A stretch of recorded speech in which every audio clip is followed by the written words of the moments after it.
Welcome to my YouTube channel Maham Adib Official.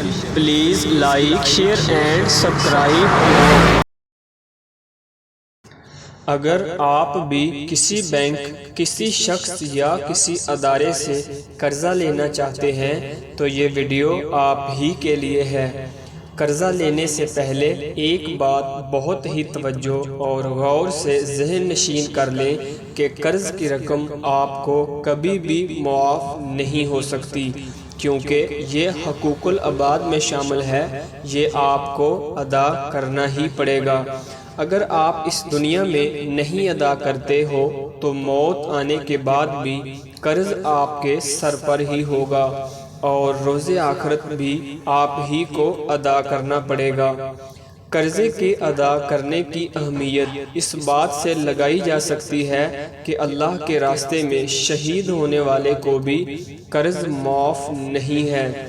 ایک دفعہ ایک شخص وزیر خزانہ کے پاس گیا اور جا کر کہنے لگا کہ میرے گھر کے حالات ٹھیک نہیں ہیں، آپ مجھے کچھ قرض دے دیں، میں جلد ہی واپس لوٹا دوں گا۔ وزیر خزانہ نے کچھ سوچتے ہوئے اس کو کہا کہ ٹھیک ہے، کل صبح 8 بجے آ کر لے جانا۔ وہ بہت خوش ہوا اور واپس گھر چلا گیا۔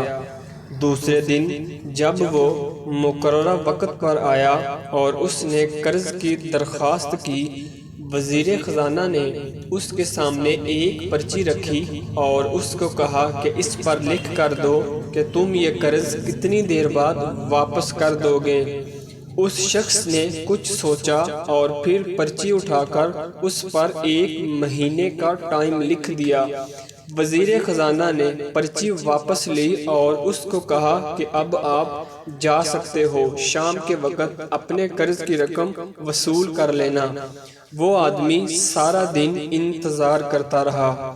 جب وہ شام کے وقت قرض لینے آیا تو وزیر خزانہ نے پھر ایک اور پرچی اس کے ہاتھ میں تھماتے ہوئے نہایت عاجزی سے کہا کہ آپ اس پرچی پر لکھ کر دیں کہ آپ 1 مہینہ زندہ رہیں گے، میں آپ کو فوراً قرض ادا کر دوں گا کیونکہ آپ کے پیسے تیار ہیں۔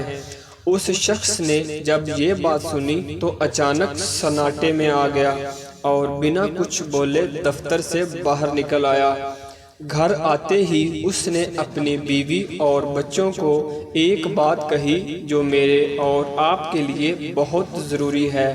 اس نے کہا، عقل مند انسان وہی ہے جو کسی کے آگے ہاتھ نہیں پھیلاتا اور اپنی مخصوص آمدنی کے مطابق اپنے اخراجات کو کنٹرول کرتا ہے۔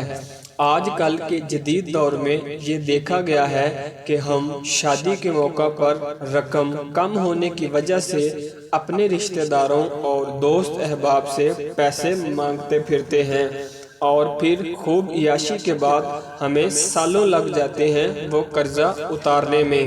حالانکہ اگر ہم ذرا غور کریں تو شادی یعنی نکاح کو اسلام نے بالکل سادگی کے ساتھ کرنے کا حکم دیا ہے، لیکن افسوس کی بات یہ ہے کہ معاشرے نے اسلام کو بالکل پس پشت ڈال دیا ہے اور اپنی من مانی اور رسومات کی بھینٹ چڑھ کر ذلیل و رسوا ہو رہے ہیں۔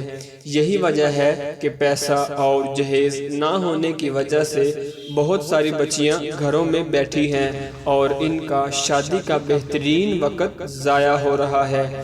ہماری آپ سے مؤدبانہ گزارش ہے کہ زندگی میں سادگی لائیں، کیونکہ ہمارے پیارے نبی صلی اللہ علیہ وآلہ وسلم نے بھی سادہ ہی زندگی گزاری تھی۔ اس لیے آپ سے گزارش ہے کہ اپنی محدود آمدنی میں گزارا کرنا سیکھیں، اور اگر بالفرض آپ کو کہیں شدید ضرورت پڑ ہی گئی ہے تو کبھی بھی کسی بینک، کسی ادارے یا کسی بھی صاحب استطاعت شخص سے سود پر قرضہ نہ لیں، کیونکہ سود پر قرض لینا اللہ تعالیٰ کو بہت ناپسند ہے۔ جو آدمی سود پر قرض لیتا ہے اللہ تعالیٰ کا اس کے ساتھ اعلان جنگ ہوتا ہے۔ اور دنیا میں کون ایسا ہے جو رب کائنات یعنی اللہ سے جنگ کر سکے؟ ہمیشہ مثبت سوچ رکھیں اور بلا وجہ یا بغیر ضرورت قرض ہرگز نہ لیں۔